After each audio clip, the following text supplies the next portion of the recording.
The morning sun cast long shadows across the vast expanse of Crestwood Plaza's parking lot in Houston, Texas. The asphalt shimmered faintly under the early light, and the air carried that quiet calm that lingered before the crowds would arrive for a day of shopping. Out of the gleaming midnight blue Aurora LX9, a flagship luxury sedan whose design had earned industry acclaim, stepped Maya Carter. The car itself was a marvel, its deep blue paint so polished it reflected the world around it like water, its chrome accents glinting like a string of captured stars. Aerodynamic contours gave the vehicle both grace and presence, the stance of something meant to dominate the road and yet look effortlessly elegant while doing so. Maya moved with a poise that came not from vanity, but from years of hard-fought victories. At 35, she carried herself like a woman who had built her own success from the ground up. She smoothed the sleeve of her tailored blazer, adjusted the strap of her leather purse, and closed the car door with a practiced ease.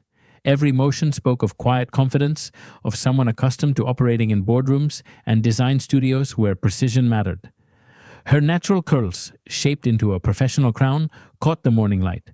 Her makeup was immaculate, understated but flawless, the kind of polish that suggested discipline rather than indulgence. She had a meeting later that morning with the marketing team at Aurora Motors headquarters, and as always, she intended to make the right impression. To Maya, every encounter was an opportunity to reinforce not only her talent, but her presence in an industry where women like her were still rare. Unbeknownst to her, eyes were already on her. Officer Mark Stevens, a 12-year veteran of the Houston Police Department, sat idling in his patrol car at the far edge of the lot. His gaze had locked on the scene the moment Maya pulled in. To him, something about it seemed off. A young black woman, alone on a weekday morning, stepping out of a car that cost more than his yearly salary. She didn't look like the shoppers who normally filled Crestwood Plaza at this hour, and, in Stevens's mind, her very presence was a question mark that needed an answer. Maya, however, walked toward the mall entrance, unaware of his suspicion, her thoughts focused only on the work ahead and the countless details of the project she was leading.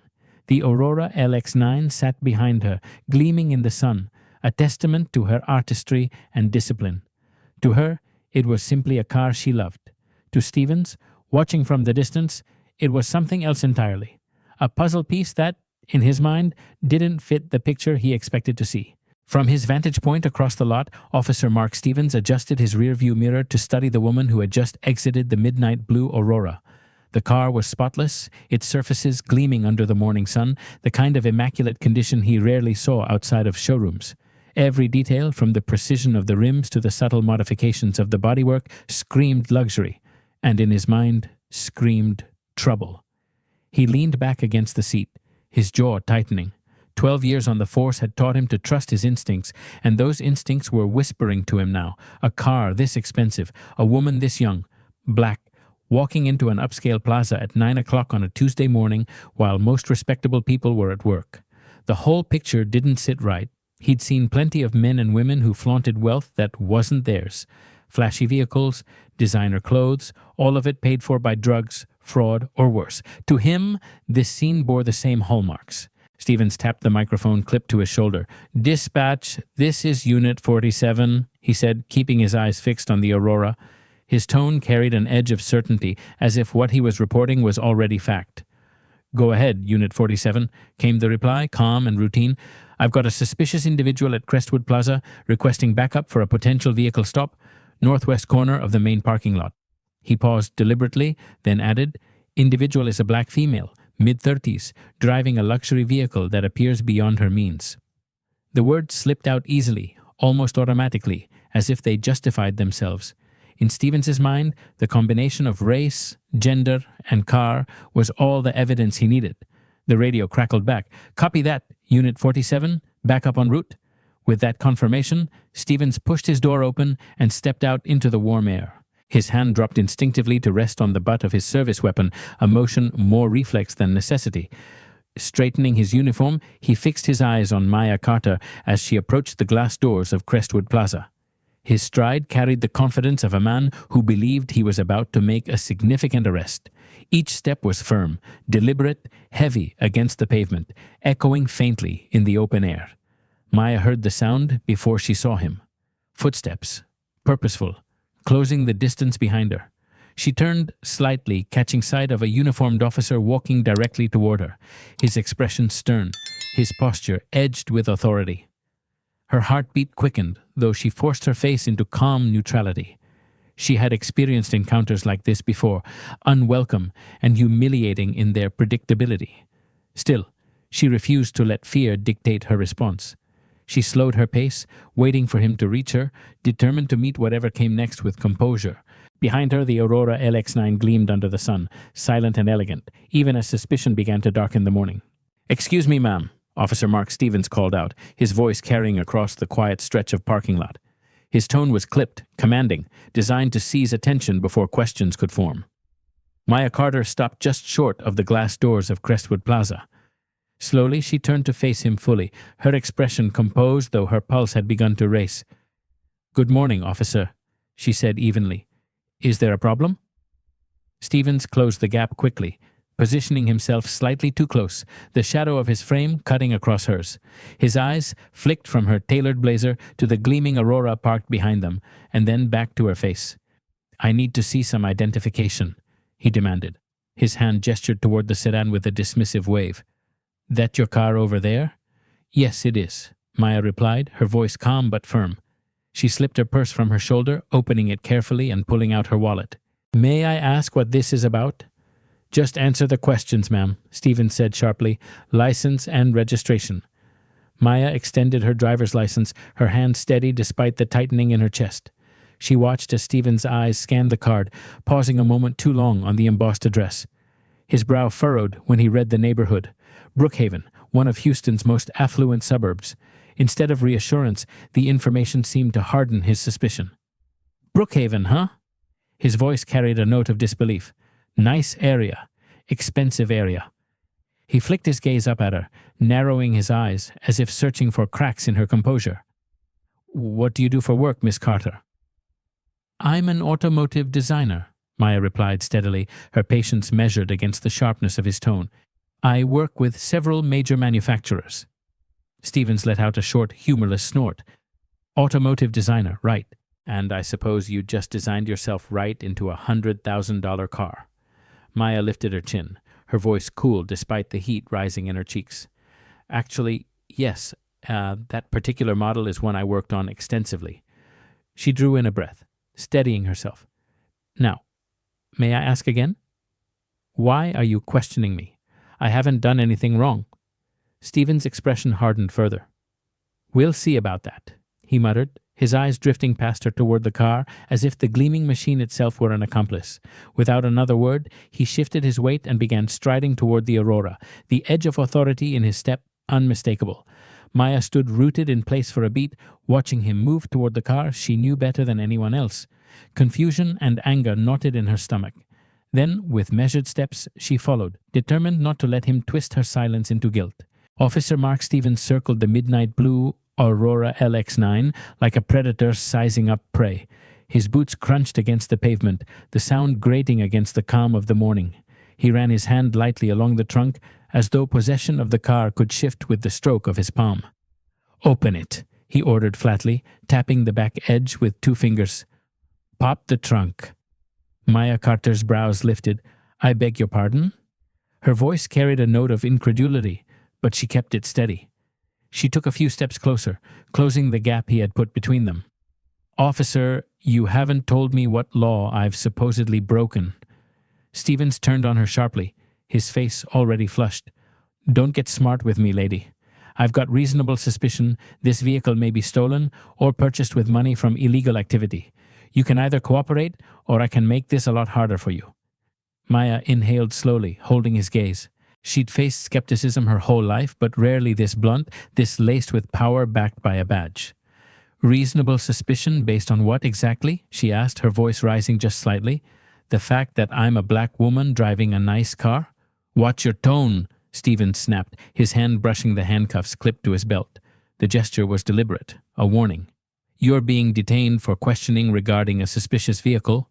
By now, several shoppers had slowed near the entrance, their curiosity piqued. Phones lifted discreetly, lenses catching the tension of the scene. Maya noticed them from the corner of her eye, the sting of humiliation mixing with a spark of defiance.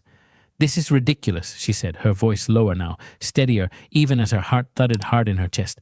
"I have documentation proving I own this vehicle. Registration, insurance, everything you could possibly need."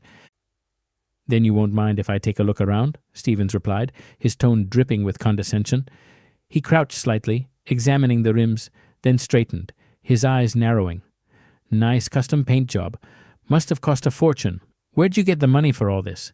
"I earned it," Maya said through clenched teeth. Her jaw tightened, but she didn't look away. "Through years of hard work and education." "Sure you did," Stevens said, the smirk tugging at his mouth. He straightened to full height. "Look, we can do this easy, or we can do this hard. Open the trunk, let me take a look inside, and maybe we can clear this up quick." Maya folded her arms across her chest. "I've told you, I don't consent to any searches. If you suspect me of a crime, then arrest me. Otherwise, I'm free to go." Stevens's face darkened, his composure cracking. "That's exactly what I'm going to do," he spat, reaching for his handcuffs with swift, practiced hands.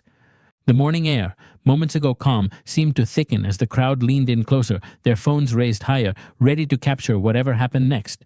"Turn around, hands behind your back," Officer Mark Stevens barked, the steel in his voice echoing across the open lot. "For what?" Maya Carter demanded, instinctively stepping back half a pace. Her eyes widened, but her voice carried firm resistance. "What crime am I being arrested for? Suspicion of theft, possession of stolen property, and now resisting arrest," Stevens announced loudly, almost theatrically, as if reciting lines for an audience. His words were less about law and more about performance, directed squarely at the growing circle of bystanders. "I'm not resisting anything," Maya protested, her voice breaking slightly under the weight of disbelief, but her words were cut short as Stevens lunged forward, grabbing her arm with unnecessary force. Cold metal clamped around her wrists with a sharp click. The cuffs bit into her skin, tight enough to sting. Maya winced but kept her gaze level, scanning the faces around her. A woman near the entrance covered her mouth in shock. A man whispered to his companion, phone camera still raised, capturing every moment. "This is harassment, pure and simple," Maya said, her breath coming quicker as Stevens wrenched her arms behind her back. The sting of humiliation was sharper than the cuffs. "You're making a mistake." The crowd murmured in response, some voices louder now, rippling with disapproval. "That's not right," someone muttered. Another voice called, "She told you she had papers." Stevens tightened his grip, ushering her toward the patrol car with brisk, almost triumphant strides. Each step sent a jolt of pain through her wrists, the cuffs cutting deeper. "When you run that VIN number," Maya said, her voice steady despite the burn in her throat, "you're going to find out that car is registered to me, purchased legally, fully insured." "We'll see about that," Stevens growled, his grip unrelenting. He shoved her down, pressing her head low as he guided her roughly into the back seat of his cruiser. The door slammed with a hollow finality, sealing her inside. Through the tinted glass, Maya closed her eyes, forcing her breath into slow, deliberate pulls. This nightmare was the exact scene she had spent her life working to avoid. A black woman in cuffs, on display in broad daylight, her achievements erased by prejudice in an instant. But in the back of her mind, one thought anchored her. He had no idea who he had just arrested. Backup units rolled into Crestwood Plaza just as Officer Mark Stevens finished pushing Maya Carter into the back of his cruiser. Their flashing lights washed over the storefronts, drawing even more attention from the crowd now gathered near the entrance. The murmurs grew louder, a steady current of disbelief and indignation. Phones rose higher, red recording dots blinking like dozens of unblinking eyes. From an unmarked sedan, Detective Angela Ruiz stepped out, her sharp gaze sweeping across the scene. 15 years on the force had taught her to read situations quickly, and what she saw did not sit well. A well-dressed black woman in cuffs, an expensive vehicle gleaming nearby. An officer she knew too well. Stevens, who had a reputation for seeing crimes where none existed, especially when it came to people of color. "What do we have here, Stevens?" Ruiz asked, her voice calm but edged with authority as she approached the patrol car. "Suspicious individual," Stevens reported briskly, puffing up as if reciting from a manual. "Expensive car she can't possibly afford legitimately. Claims to be some kind of car designer. I've got her on suspicion of theft and possession of stolen property." Ruiz frowned. She turned her head to study the Aurora LX9. The vehicle was immaculate, its plates clean, its paint glinting like liquid metal under the sun. Nothing about it screamed stolen. Her instincts told her something was wrong, but not with the car, with the arrest itself. "Did you run the plates?" she asked pointedly. "About to," Stevens replied, his tone defensive. He turned toward his patrol car, walking stiffly to pull up the onboard computer. Ruiz stepped closer to the cruiser, peering through the glass at Maya. The woman's posture was tense, her wrists raw from the cuffs, but her expression was striking. Calm, angry, and composed all at once. Not the look of a thief caught in the act, but of someone wronged. Ruiz leaned slightly, raising her voice just enough. "Ma'am, I'm Detective Ruiz. Can you tell me your side of what happened here?" Maya lifted her chin, grateful for a voice that wasn't laced with hostility. "Detective, I was walking to shop when Officer Stevens approached me, demanded to search my car without cause. When I refused, he arrested me. That car is mine, purchased legally, registered in my name, fully insured. I have all the documentation." Before Ruiz could respond, Stevens' voice rang out from the other side of the lot. "Well, I'll be damned." He stared at his screen, his bravado faltering. Cars registered to her. Clean title. No reports of theft. Ruiz walked over, glancing at the computer herself. Registration current. Insurance active. Everything exactly as Maya had claimed. She turned back, her voice now sharper, cutting through the air. "Then what exactly are we arresting her for?" Stevens' jaw clenched. His confidence drained visibly as the weight of the crowd's eyes, the flashing cameras, and Ruiz's scrutiny pressed down on him. For the first time that morning, the swagger in his stance slipped, replaced by the first flicker of doubt. Detective Angela Ruiz stood beside the patrol car, arms crossed, her gaze fixed on Officer Mark Stevens. The silence that followed her question was heavy, broken only by the low hum of the cruiser's engine and the buzz of murmurs from the crowd. Dozens of phones were now aimed squarely at Stevens, their cameras recording every twitch of his jaw, every uncomfortable glance he threw toward Ruiz. "That's not what this is about," Stevens muttered at last, his voice lacking the authority it had carried moments before. "Isn't it?" Ruiz asked coolly, gesturing with one hand toward the onlookers. "Because to everyone watching, it looks like exactly what it is, an arrest with no probable cause." The weight of her words rippled through the spectators. Someone in the back called out, "We've got it all on video." Another voice followed, sharper and louder. "She told you it was her car. You just didn't believe her." Inside the cruiser, Maya Carter felt the sting of humiliation tightening in her chest. Through the glass, she saw the glow of recording screens, the red circles pulsing in unison like beacons. Her life, her dignity, was being broadcast in real time to strangers who would reduce her entire story to a few seconds of footage. She pressed her cuffed wrists against her lap, the metal digging into her skin, and fought the wave of shame that threatened to spill over. But beneath the humiliation, a spark of resolve flickered. If the world was watching, then so be it. They would see not just another black woman dragged into a cruiser, but a professional and accomplished designer treated like a criminal for existing in the wrong place with the wrong skin color. Stevens's face flushed crimson as the crowd's disapproval grew louder, their voices swelling into a chorus of condemnation. He glanced at Ruiz, then back at the patrol car, his certainty unraveling. Yet, instead of admitting fault, he doubled down, his words bitter. "Just because the paperwork looks clean doesn't mean the money used to buy it was." Ruiz's eyes narrowed. "Do you have any evidence of illegal activity? Any reports? Any calls from dispatch?" Stevens hesitated. "No, but then we have a problem," Ruiz cut in firmly.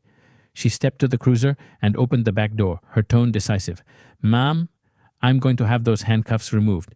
It appears there's been a mistake." The crowd erupted, some with applause, others with cries of "about time." Maya stepped out slowly, flexing her aching wrists as Ruiz unlocked the cuffs. She met Stephen's eyes, her own, steady, unyielding. "You have no idea what you've just done," she said quietly, but loud enough for the cameras to capture. "But you're about to find out." The words hung in the air, heavy and certain, as phones continued to record, and the story began its journey beyond the parking lot, into the endless scroll of social media where it would ignite like wildfire. 20 years earlier, Maya Carter was a very different person. At 14, she lived in a cramped two-bedroom apartment on the east side of Cleveland with her mother, Evelyn, and younger brother, Jordan. The paint on the walls was peeling, the heating barely worked in the winter, and the noise of traffic never seemed to stop outside their thin windows. Money was always tight. Food had to stretch, and the idea of opportunity felt as far away as the stars that flickered faintly above the city lights. But Maya had something inside her that made her different. While other girls her age played with dolls, she was drawn to anything with wheels, gears, or a motor. She would spend hours hunched over the family's cluttered garage, a screwdriver in hand, dismantling old radios, remote control cars, even the worn-out fan her mother thought was broken. Springs and screws scattered around her like treasure, and her face would glow with concentration as she puzzled out how each part fit together. Her mother often shook her head in disbelief, though always with pride. "That girl's got something special," Evelyn would say to neighbors.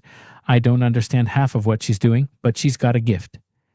It wasn't until high school that someone outside her family truly recognized her potential. Her shop teacher, Mr. Alvarez, noticed how easily she disassembled and reassembled an old engine that most students couldn't even identify. One afternoon, as Maya wiped the grease from her hands, he approached her bench. "Maya," he said, nodding at the engine she had just coaxed back to life, "have you ever thought about engineering?" She looked up, startled. "Engineering? That's for kids who go to fancy schools? Kids with money, not me?" "Not necessarily," Alvarez replied, his voice patient. "There are programs, scholarships. Someone with your talent shouldn't waste it. You could take this instinct and build a future with it." Those words planted a seed. For the first time, Maya began to imagine her passion for taking things apart and putting them back together as more than a hobby. She stayed late after school, soaking up every bit of guidance Alvarez offered. He introduced her to the concept of automotive engineering, showed her videos of designers sketching cars that didn't yet exist, and helped her realize that her restless curiosity could become a career. The spark in Maya's eyes grew brighter. In that small, noisy garage in Cleveland, she began to see a path forward, one that could lead far beyond the cracked sidewalks of her neighborhood. It was the beginning of a journey that would eventually place her name among the most accomplished automotive designers in America. By the time she reached her junior year of high school, Maya Carter had already outpaced every curriculum placed before her. Math and science came to her with ease, but it was her mechanical aptitude that made teachers pause. Engines, wiring, mechanical systems, what looked like tangled mysteries to others, appeared to her as puzzles waiting to be solved. Her reputation spread quickly through the school halls. When the shop class needed a broken lawnmower fixed, it was Maya who tore it apart and rebuilt it. When the robotics club struggled with wiring, she stepped in and found solutions. Each small success added to a growing sense of possibility, though doubt still lingered. College, engineering, design, these were dreams she wasn't sure a girl from Cleveland's east side could afford. But Mr. Alvarez, her shop teacher, refused to let her underestimate herself. After class, he would linger with her in the workshop, pointing to diagrams, explaining principles, and nudging her to think bigger. One evening, as she reassembled a dismantled transmission, he leaned against the workbench. "You've got a rare gift, Maya," he said. "Most students memorize steps. You see the whole system. You don't just fix what's broken. You understand why it broke in the first place. That's what real engineers do." Maya shook her head, grease smudged on her cheek. "Engineering's for rich kids. Kids with connections. I wouldn't even know where to start." Alvarez crossed his arms, his tone firm but encouraging. "There are scholarships, programs for students like you. If you're willing to put in the work, doors can open, but you have to believe you belong there first." Those words lodged deep in her mind. For the first time, she allowed herself to picture a future beyond Cleveland. When she entered senior year, she threw herself into her studies with unrelenting drive. Calculus, physics, advanced shop, she took them all, excelling where many classmates faltered. Her notebooks filled with sketches of engines, concept cars, even entire vehicle systems that existed only in her imagination. Late at night, while Jordan slept and Evelyn worked double shifts, Maya hunched over those pages, building visions of machines she hoped to bring to life. Applying for college felt like stepping into uncharted territory. No one in her family had ever attended university. The forms were confusing, the financial aid process overwhelming.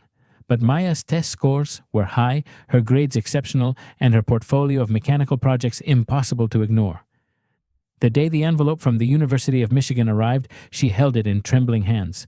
When she opened it and saw the words full scholarship, tears streamed down her face. Tuition, room, board, all covered. All. For Evelyn, it was proof that her daughter's late nights in the garage had not been wasted. For Jordan, it was a spark of inspiration. And for Maya, it was the beginning of a new chapter, one that would take her far from Cleveland, but never far from the determination that had been forged there. Arriving at the University of Michigan, Maya Carter stepped into a world that felt both exhilarating and overwhelming. Ann Arbor was buzzing with students from every background imaginable, many of them children of engineers, doctors, and executives. They carried themselves with the easy confidence of those who had grown up knowing that higher education was their inheritance. For Maya, who had come from a cramped Cleveland apartment on a scholarship, every lecture hall and laboratory felt like uncharted territory. Yet what she lacked in pedigree, she made up for with experience. While some of her classmates struggled with basic mechanical principles, Maya's years of tinkering in the garage gave her a fluency they couldn't match. She didn't just memorize formulas, she understood machines from the inside out. Her professors noticed quickly. After a particularly grueling thermodynamics exam, Professor Elena Park called her aside. "Your approach to these problems is unusual," Park said, looking over Maya's neatly worked solutions. "Where did you learn to think like this?" "In my mother's garage," Maya replied with a small smile, grease-stained memories flashing through her mind, "taking apart everything I could find." Professor Park nodded approvingly. "Sometimes the best engineers are the ones who learned by doing long before they learned by studying." Encouraged, Maya plunged deeper into her studies. She joined the university's Formula SAE team, where students designed and built race cars to compete nationally. Late nights in the workshop became her norm, the smell of metal and resin clinging to her clothes. While others obsessed over horsepower and aerodynamics, Maya found herself drawn to something different. The way the lines of the car flowed, the way proportion and symmetry could stir an emotional response. "You know," said her teammate Jason Nguyen one evening as he watched her sculpt a clay model, "you've got an eye for design. You should think about automotive design, not just engineering." Maya looked up, surprised. "Automotive design? Is that even a real career?" Jason laughed. "Are you kidding? Every car you see on the road was designed by someone. And the way you think, the way you blend mechanics and aesthetics, you'd be great at it." The idea struck her like a lightning bolt. For years, she had thought of herself strictly as an engineer, someone who solved problems with equations and torque wrenches. But the notion of designing cars, of shaping how they looked and felt, awakened a new part of her imagination. Curiosity turned into research. She discovered that several major manufacturers offered internships in design studios, competitive, prestigious positions where students worked alongside professionals, creating the cars of the future. Maya decided to try. She polished her portfolio of sketches, clay models, and mechanical projects and submitted applications with a mixture of hope and nerves. Weeks later, an acceptance letter from Ford's Advanced Design Studio in Dearborn arrived. When she walked into that studio for the first time, surrounded by clay models of concept cars and sketches pinned to every wall, she felt an electric thrill. This was no longer just about engines or equations, it was about vision. "Welcome to the future," said Anthony Brooks, a senior designer who would become her mentor. He gestured to the projects spread across the room. "Everything you see here is 3 to 5 years away from production. Our job is to imagine what people will want before they know they want it." Maya realized then that she had found her calling, not just to engineer machines, but to design dreams on wheels. The internship at Ford had been transformative, but it was only the beginning. By the time Maya Carter approached her senior year at the University of Michigan, her portfolio was bursting with sketches, clay models, and CAD renderings that blended technical precision with bold aesthetics. Professors praised her relentlessly, and mentors quietly told her she had the kind of vision that could shape the future of the automotive industry. As graduation neared, offers began to roll in, positions from several of the nation's top manufacturers. Each promised a competitive salary and the chance to work on exciting projects. But one offer stood apart from the rest. Lexus, the luxury division of Toyota, was launching a new advanced design studio in California. They weren't just looking for engineers or artists, they wanted innovators who could fuse both disciplines. The recruiter's words still echoed in her memory. "We're especially interested in people who understand both mechanics and aesthetics. Your background makes you exactly the kind of designer we need." The decision wasn't easy. Moving across the country meant leaving behind family, friends, and everything familiar. At home in Cleveland, her mother Evelyn urged her to take the leap. "You've worked too hard to play it safe now," she said firmly over the phone. Her younger brother Jordan, now in high school himself, was even blunter. "You'd be crazy not to do it. You've been sketching cars since you were 10. Now you get to build them for real." That was enough. Maya packed her belongings into her old Honda Civic and drove west, the highway stretching before her like the start of a new chapter. California was dazzling. Bright skies, glass-walled studios, and the hum of innovation at every corner of the new Lexus facility. Transitioning from student to professional was daunting, but Maya adapted quickly. She threw herself into the work, arriving early, staying late, and absorbing everything she could about luxury design philosophy. Her first major assignment came sooner than anyone expected. She was added to the team redesigning the LS sedan, Lexus's flagship model. It was a project that carried immense weight. The LS wasn't just another car, it was a statement of the brand's identity. Her design director made it clear, "We don't just need a luxury vehicle, we need a vision for what Lexus will be in the next decade." Maya embraced the challenge with a relentless energy. She studied competitors, analyzed market trends, and even immersed herself in the lifestyle of luxury consumers, visiting high-end hotels, restaurants, and boutiques to understand their expectations. At the same time, she carried her own perspective into the project. The memory of aspiring for something greater, the determination to create a car that represented aspiration itself. Late nights in the studio, she sketched lines that were bold but elegant, aggressive yet balanced. She sculpted proportions that suggested motion even at rest. Every curve was intentional, every detail crafted with the precision of an engineer and the eye of an artist. Her colleagues noticed. Her mentor, Anthony Brooks, leaned over one evening as she adjusted a clay model. "You've captured something rare," he said. "It's evolutionary, but also revolutionary. This could change the way people see the LS." Maya simply smiled, exhaustion hidden behind determination. She knew she wasn't just designing a car. She was building proof that she belonged in a field that had too often overlooked women like her. The Lexus LS project consumed Maya Carter's life for months. The flagship sedan was more than just a luxury car. It was the crown jewel of the brand, the standard by which the entire company would be judged.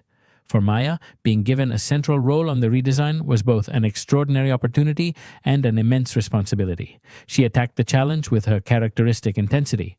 During the day, she studied design briefs and dissected competitor vehicles. At night, she pored over market reports, learning exactly what wealthy buyers wanted from their cars. She visited exclusive hotels, toured luxury retail spaces, even spoke to private clients, all in an effort to understand the emotional connection people expected from something that cost over $100,000. But her greatest insights came from within. Maya remembered what it felt like to come from nothing, to dream of more while staring at broken appliances in a Cleveland garage. She understood aspiration, not as an abstract marketing term, but as lived reality. And she poured that perspective into her designs. The model that emerged was unlike anything Lexus had built before. The new LS balanced heritage and modernity in a way that felt both respectful and daring. The lines were fluid yet commanding, giving the car an almost predatory grace. The proportions were perfect, the stance low and confident, and every detail, down to the stitching of the interior, spoke of precision and intent. When the time came to present the design to the executive team, Maya stood before a room of senior leaders and industry veterans.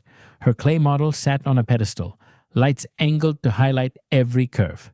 With a steady voice, she walked them through the design language, the way the lines communicated movement, the balance between innovation and tradition, the subtle engineering choices that made luxury functional. At the end of her presentation, the room fell silent. Then, slowly, Anthony Brooks leaned forward, his voice filled with admiration. "This is brilliant," he said. "You've managed to make it evolutionary and revolutionary at the same time." The executives nodded in agreement. They could see it too. The car wasn't just beautiful, it was a vision, a statement of what Lexus could become. The decision was unanimous. Maya's design would move forward into production. At just 28, she was promoted to senior designer, one of the youngest in the company's history. Her achievement sent ripples through the industry, though some quietly questioned whether she had truly earned it or if she was simply the beneficiary of diversity initiatives. Maya ignored the whispers. Let them talk, she told herself. My work speaks for itself. And when the redesigned LS finally hit the market, her work spoke louder than any critic. Automotive journalists hailed the car as a triumph. Customers embraced its bold aesthetic and cutting-edge technology. Sales exceeded expectations, and the LS once again stood as a symbol of prestige.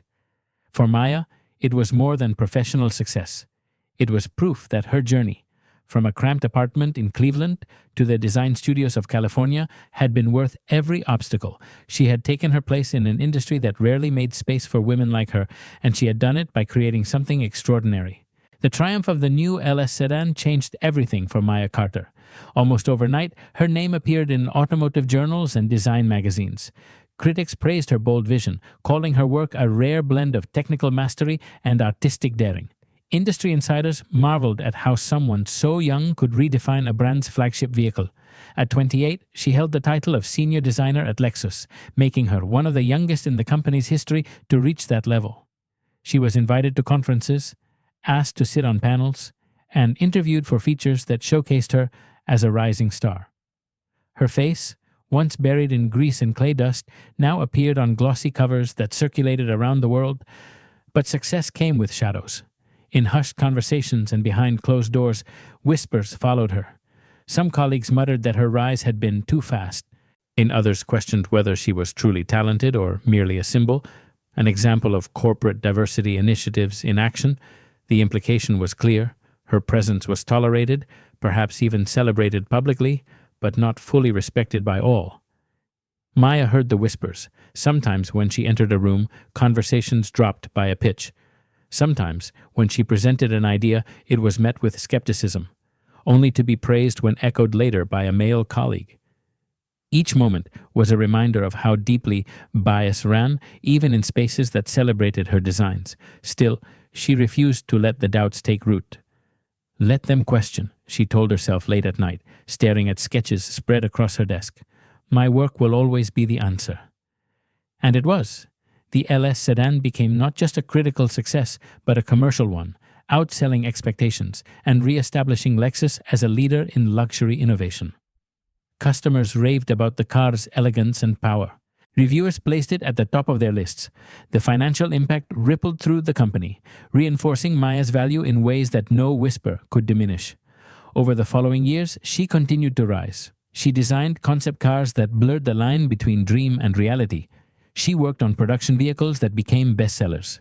VIP clients sought her personal touch for custom modifications. Each project added another layer to her growing reputation. By her mid-30s, Maya had achieved what once seemed impossible for a girl from Cleveland's East Side. She owned a home in an exclusive neighborhood, drove vehicles she herself had designed, and was recognized across the industry as one of the most gifted automotive designers of her generation. But beneath the polished success lay a truth she never forgot. No matter how high she climbed, there would always be those waiting for her to stumble, those who would see her not as a professional, but as a black woman who dared to occupy spaces they believed weren't hers.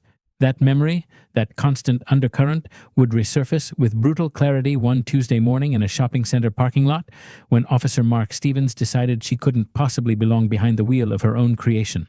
Back at the Houston Police Department, the arrest report written by Officer Mark Stevens landed on a desk with far less impact than he had intended. What he thought would be a routine justification now read like a list of assumptions and conjecture. Words like suspicious individual and vehicle beyond her means jumped out, unsupported by evidence. Detective Angela Ruiz sat across from her computer screen, cross-referencing every detail. She had already called the Lexus dealership listed on the paperwork. The sales manager remembered the transaction clearly. Maya Carter had purchased the Aurora LX9 18 months earlier, paying in full $112,000 in cash. No financing, no red flags, just a straightforward purchase from a legitimate client. Ruiz leaned back, unease curling in her stomach. Cash transactions of that size were unusual, yes, but not illegal.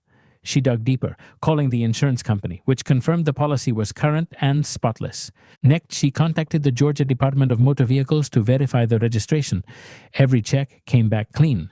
She frowned, then turned to the DEA database. Nothing. IRS? No irregularities? No investigations? No suspicious activity reports from banks. The more she searched, the clearer the picture became. Maya Carter was precisely what she claimed to be, a successful professional with the financial standing to own the car Stevens had assumed was beyond her reach. When Stevens strolled past her desk hours later, Ruiz's patience had worn thin. "Stevens," she called, her voice carrying across the bullpen. "Come over here. We need to talk." He approached reluctantly, his earlier swagger replaced by the weight of uncertainty. He tried to mask it, but Ruiz could see the flicker of worry in his eyes. "I just got off the phone with the dealership in Buckhead," Ruiz began, her tone measured. "Miss Carter paid full price for that car. Cash. The manager remembers her clearly." Stevens blinked. "Cash? That doesn't prove anything. Drug dealers pay cash all the time." Ruiz's gaze hardened. "True, but I also checked her tax records. She earns nearly $200,000 a year. Bonuses push it even higher. She files clean returns. No discrepancies, no flags, no history of criminal behavior." She turned her screen toward him, displaying a detailed employment record. "She's worked for Lexus for 12 years, currently a senior designer, one of their most valued employees." Stevens' mouth went dry. 200,000? "That's right," Ruiz said. "And according to her supervisor, she helped redesign the LS sedan, the exact model you accused her of stealing." The weight of her words hung in the air like a gavel. The truth was no longer deniable. He hadn't arrested a criminal. He had handcuffed one of the most accomplished automotive designers in the country. And as Ruiz's phone buzzed with new notifications, the situation grew even worse. The videos of the arrest had already gone viral. Tens of thousands of views, each one carrying Stevens' words, tone, and actions into the unforgiving court of public opinion. By late afternoon, the Houston Police Department was buzzing with tension. News crews had begun setting up outside headquarters, reporters eager to feed on the viral clips that now dominated social media. Words like profiling, discrimination, and false arrest trended nationwide. Inside his office, Chief David Lawson sat at his desk, a tablet in hand. He replayed the video of the Crestwood Plaza arrest for the third time, each viewing leaving him more grim-faced. The shaky footage showed Officer Mark Stevens demanding to search the Aurora, ignoring Maya Carter's calm insistence on her rights, then cuffing her with unnecessary force while a crowd looked on. Every detail was damning. "Tell me this isn't as bad as it looks," Lawson said at last, his voice low, addressing Detective Angela Ruiz and Sergeant Priya Patel, who stood on the other side of the desk. "It's worse," Ruiz replied without hesitation. "She's a senior automotive designer for Lexus. That car? She helped create it. We arrested her for driving her own design." Lawson rubbed his temples, the weight of the crisis settling heavily. "Has she been released?" "Yes," Patel confirmed. "No charges filed, but she was clear. This won't end quietly." Lawson's phone buzzed again. Another message from the mayor's office, another request for a briefing. He ignored it for the moment and turned his attention back to Ruiz. "What's Stevens saying?" "He's doubling down," Ruiz said flatly. "Insists that just because her paperwork is clean doesn't mean her money was. But there's no evidence. None. He went on nothing but assumptions." Lawson exhaled slowly, anger flashing in his eyes. Assumptions based on what she looked like and what she was driving. Neither Ruiz nor Patel spoke. The silence was confirmation enough. Lawson stood abruptly, pacing behind his desk. "This department has survived scandals before, but this—" He gestured toward the tablet still playing the viral clip. "This is the perfect storm. Race, class, and a victim with impeccable credibility. If we don't act decisively, the damage will be catastrophic." He pressed a button on his intercom. "Get Officer Stevens in here, now." Minutes later, Stevens entered, his posture rigid, but his confidence visibly eroded. Lawson stared at him for a long moment, letting the silence stretch. Then his voice dropped to a dangerous calm. "Explain to me," Lawson said, "what probable cause you had to arrest Miss Carter." Stevens swallowed hard. "Sir, I observed a suspicious individual driving a vehicle that appeared beyond her means. Based on my experience, such cases often involve stolen property or proceeds from illegal activity." "Based on your experience," Lawson repeated slowly, his tone sharpening with each word. "Tell me, what part of your experience suggested that a well-dressed woman shopping on a weekday morning was engaged in a crime?" Stevens faltered. "The vehicle was extremely expensive. The vehicle she purchased legally. The vehicle she helped design. Lawson snapped, his voice rising. You didn't run the plates. You didn't verify ownership. You arrested her on nothing but your prejudice. The room fell silent except for Lawson's heavy breathing. Then he pointed to Stevens's badge and weapon. You're suspended. Pending full investigation. Turn them in. Now. And thank your stars if suspension is the worst that comes of this. Miss Carter has grounds for a lawsuit that could cost this department millions. Stevens's face drained of color as he unpinned his badge. For the first time all day, the swagger was gone, replaced by the realization that his career might have just ended in a single reckless morning. Across town, Maya Carter sat in the living room of her Brookhaven home, her wrists still marked by faint red lines where the cuffs had bitten into her skin. The phone hadn't stopped ringing since she returned, calls from friends, colleagues, and even journalists. Each time she answered, the outrage in their voices mirrored the anger simmering inside her. Her mother, Evelyn, sat on the couch beside her, her face etched with worry. Baby, I can't believe they did this to you, she said softly, reaching for Maya's hand. After everything you've worked for. Her younger brother, Jordan, was less restrained. He paced the floor, fists clenching and unclenching. This is insane. You designed the damn car and they still treat you like a criminal. It's 2024 and nothing has changed. His voice cracked with fury. Maya exhaled slowly, trying to steady herself. It's not the first time I've been profiled, Jordan.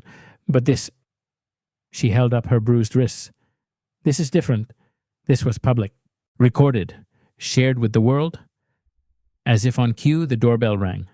Maya rose cautiously, peering through the peephole. Standing on her porch was a man in a tailored suit carrying a leather briefcase. He looked professional, deliberate, as though he had been waiting for this moment. She opened the door a fraction. Yes? Miss Carter, he said smoothly. My name is Richard Green, attorney with Green and Associates. I specialize in civil rights cases. I'd like to speak with you about what happened this morning. Maya hesitated, then stepped aside. Come in. Richard entered and set his briefcase on the coffee table. He declined Evelyn's offer of coffee, instead pulling out a file already thick with printed screenshots. Miss Carter, I've reviewed the video footage of your arrest. What happened to you was a textbook violation of your civil rights. False arrest, unlawful detention, racial profiling, the list is long. I'm not interested in money, Maya interrupted firmly. I don't want a payout. I want change. I want to make sure this doesn't happen to someone else. Richard inclined his head. Those two goals are not mutually exclusive. A lawsuit can send a powerful message. It forces accountability, pushes departments to reform, and yes, it compensates you for the humiliation you endured. But the real impact would be systemic. Jordan leaned forward, his anger flashing. So, what kind of case are we talking about? Multiple claims, Richard said, ticking them off on his fingers. False arrest, violation of your Fourth Amendment rights, racial discrimination under federal law, intentional infliction of emotional distress, and with video evidence circulating publicly, the case is very strong. Maya fell silent, her mind spinning. A lawsuit meant exposure. It meant more media, more eyes on her. She had spent her career proving herself through her work, not through headlines. Part of her wanted to bury the incident, to retreat into her designs. But another part, the part that remembered late nights in a Cleveland garage, the part that had fought to belong in rooms where no one expected her, knew silence would only serve the system that had tried to diminish her. What kind of timeline are we talking about? She asked finally. These cases can take anywhere from 6 months to 2 years, Richard explained, but given the clear video evidence and the public outrage, I suspect the city will try to settle quickly. They'll want to contain the damage before it spreads further. Before Maya could respond, her phone buzzed on the table. The caller ID flashed a name that made her pause. Anthony Brooks, her longtime mentor and now Lexus design director. She glanced at her mother and brother, then at Richard. I should take this. As she lifted the phone to her ear, Anthony's voice came through, tight with concern. Maya, I just saw the news. Are you okay? Her throat tightened. I'm fine, Anthony. Embarrassed, furious, but fine. There was a pause on the line. Then his tone shifted, low and deliberate. Listen, the whole company knows. And the executives are already talking. We're not going to let this go unnoticed. We think there's a way to turn this into something bigger. Something that could help you and help others. Maya's pulse quickened. For the first time since the cuffs had snapped shut, she felt a glimmer of possibility that this nightmare might become more than pain. It might become leverage. The call with Anthony Brooks stretched longer than Maya expected. His voice, usually relaxed, carried the weight of urgency. "The executive team has been meeting all afternoon," he explained. "They're furious about what happened to you. Furious that one of our own senior designers was treated this way. The CEO himself wants to issue a statement condemning the arrest."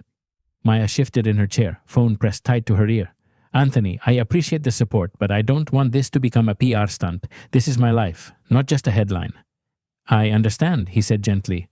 "But think about it. This could be more than just damage control. It's an opportunity to highlight your work, your story, and the diversity of talent we have on our team.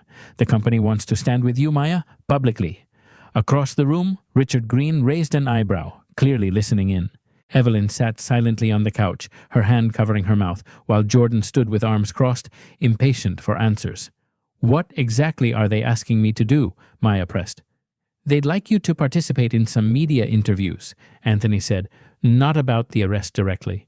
We know that's a legal matter, but about your contributions to design, your career, and your vision. We'd position you not as a victim, but as a leader, someone whose work speaks louder than prejudice."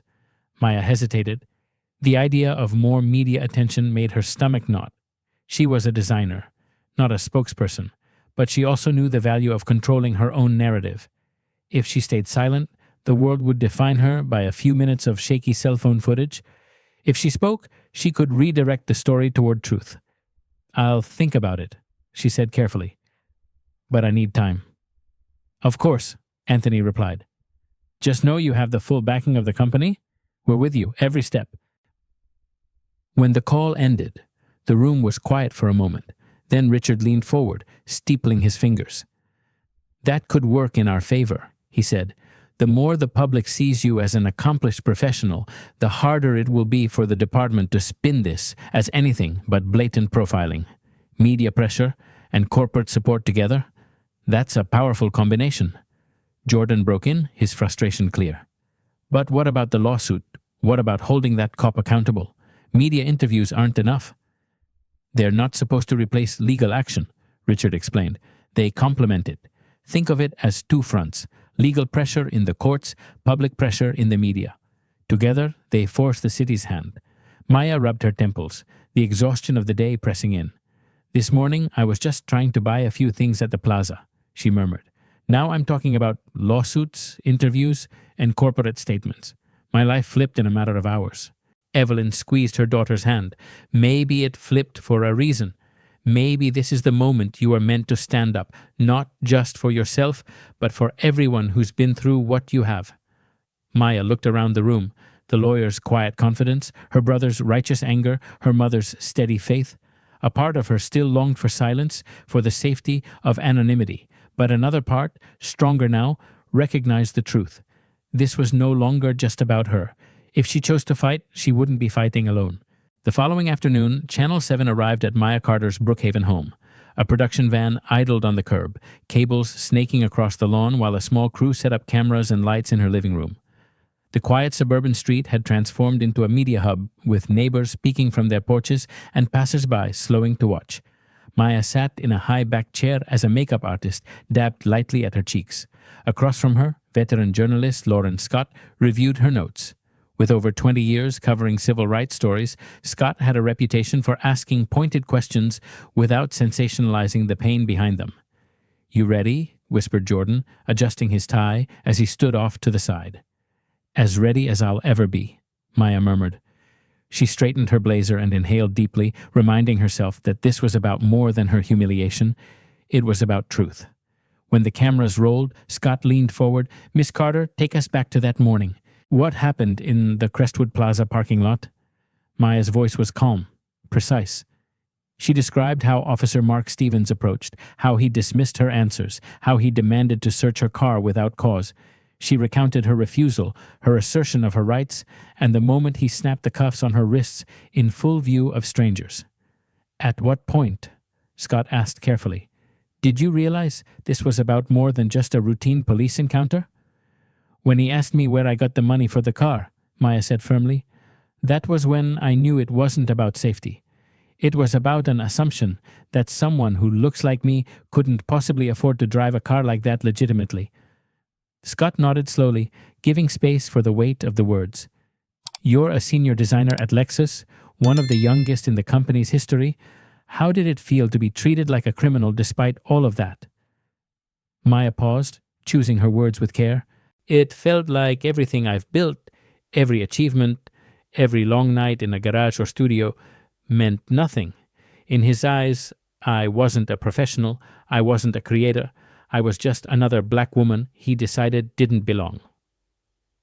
The interview lasted 30 minutes. Maya spoke about her career, her family, her hope for systemic reform. When the cameras shut off, she felt drained yet strangely empowered. She had seized the narrative before anyone else could twist it.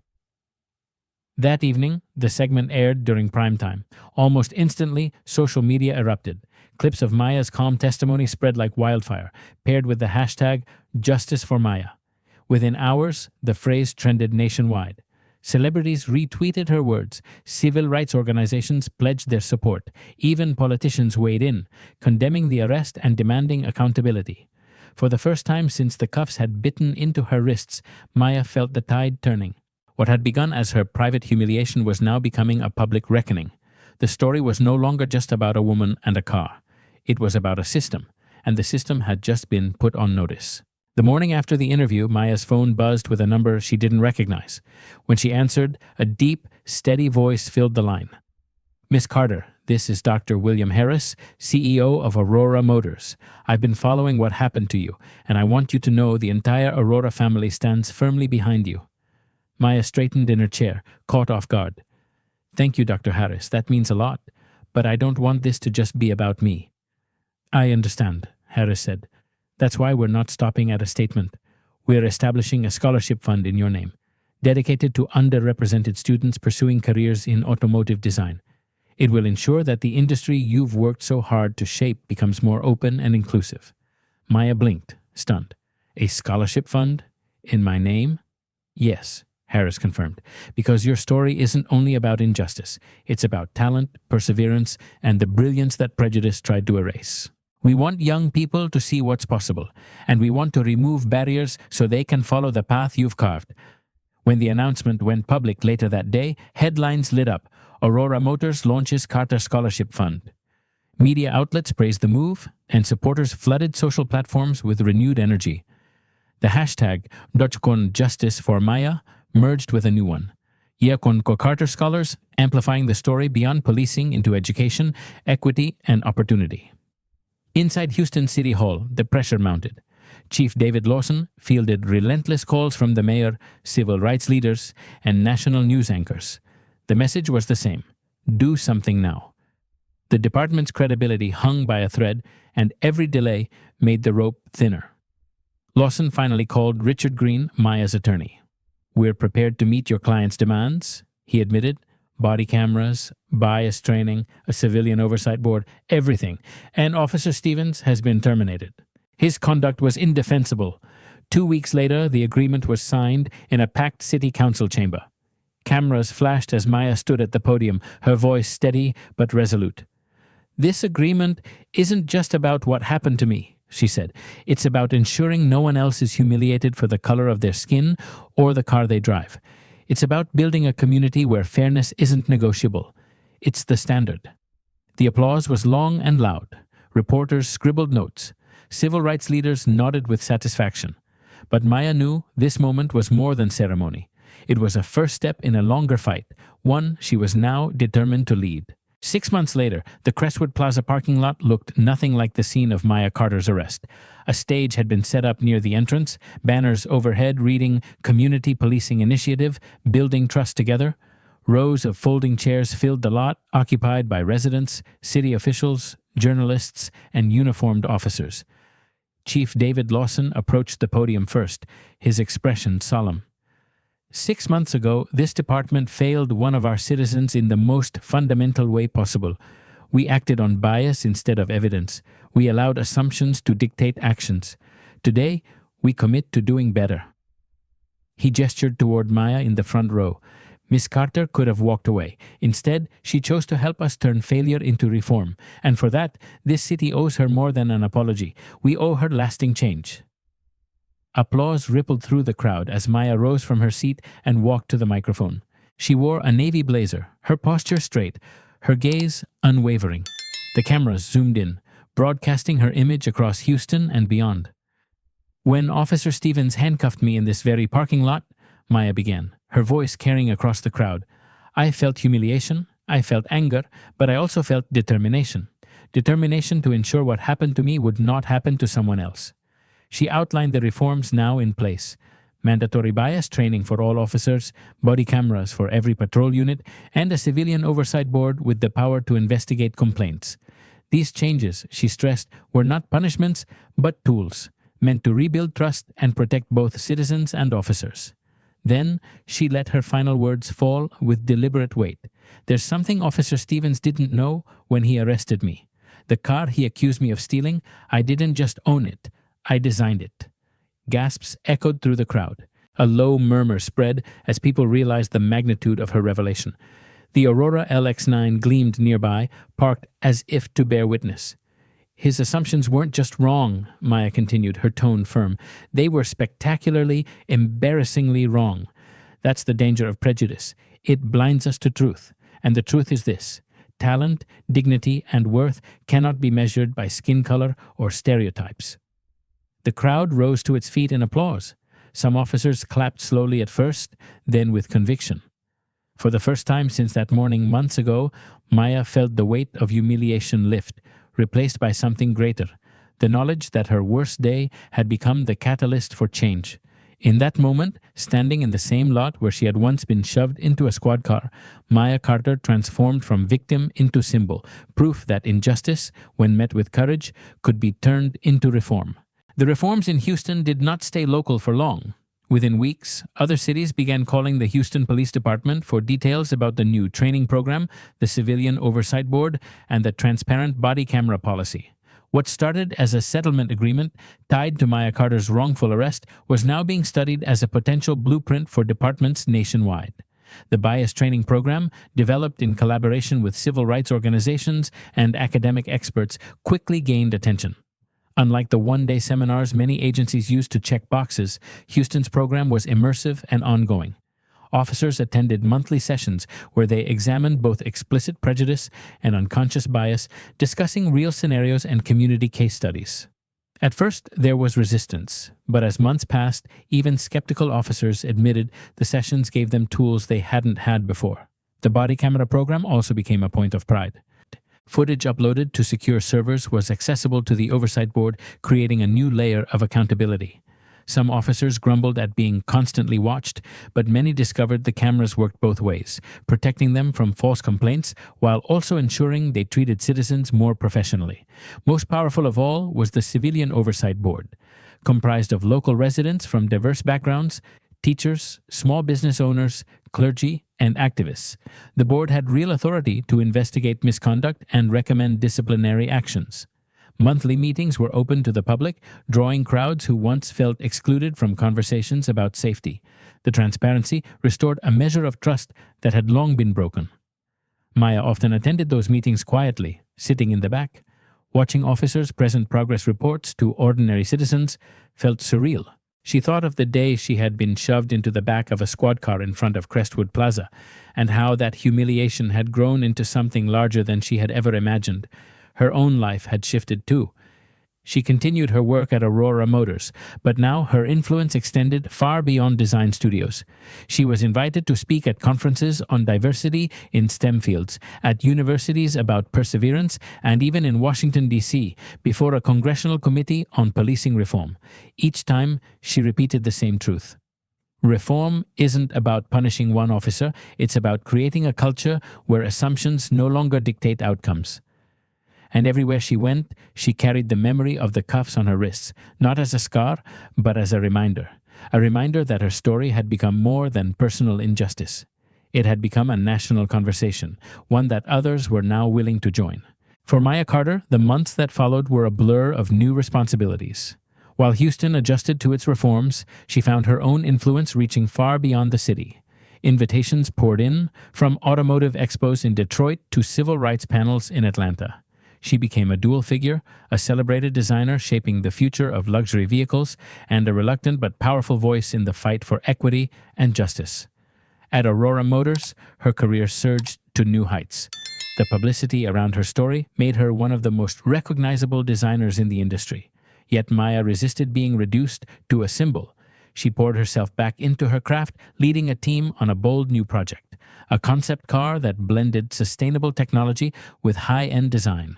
When it debuted at an auto show in Los Angeles, critics hailed it as visionary. The headlines reminded the world that Maya wasn't just a survivor of injustice, she was an innovator. Meanwhile, the Carter Scholarship Fund, announced by CEO Dr. William Harris, began to bear fruit. Within its first year, it had funded full tuition for 12 students from underrepresented communities pursuing careers in automotive engineering and design. Maya took personal interest in mentoring them, holding monthly video calls where she offered guidance, encouragement, and hard truths. "You're going to walk into rooms where people don't expect you to be," she told them. "Some will question your presence, your talent, your worth. Let them. Your work will answer louder than any doubt." For many of the students hearing those words from Maya, the woman who had turned her own humiliation into triumph was more valuable than the scholarship itself. Back in Houston, the reforms continued to ripple. Complaints against officers dropped noticeably, while community surveys showed rising trust in the department. The oversight board became a model studied by other cities, and Chief Lawson often credited Maya by name. "She held us accountable when no one else could," he admitted publicly. Yet Maya herself remained humble about her role. When asked by a reporter how she felt about her impact, she replied simply, "I didn't ask for this platform, but once it was given to me, I knew I couldn't waste it." On the first anniversary of her arrest, Maya returned to Crestwood Plaza with her mother Evelyn and her brother Jordan. The lot had been renamed Justice Square, a permanent reminder of the turning point sparked by that morning. During a small ceremony, the mayor presented Maya with a key to the city. As the applause faded, a young girl no older than 10 approached her, clutching a sketchpad. "Miss Carter," the girl said shyly, "my mom says you design cars. Is that really true?" Maya knelt, smiling warmly. "Yes, it's true. And you can too. What's your name?" "Aliyah," the girl whispered. "Well, Aliyah," Maya said gently, "if you love drawing and building, and if you keep working hard at school, there's nothing stopping you from designing the cars of the future." As the girl's eyes lit up, Maya felt the weight of the past year shift into something lighter. What had begun as humiliation in a parking lot had grown into something far greater, a legacy of reform, opportunity, and inspiration. Her worst day had become the foundation for others' best days, and that, she realized, was the truest measure of victory.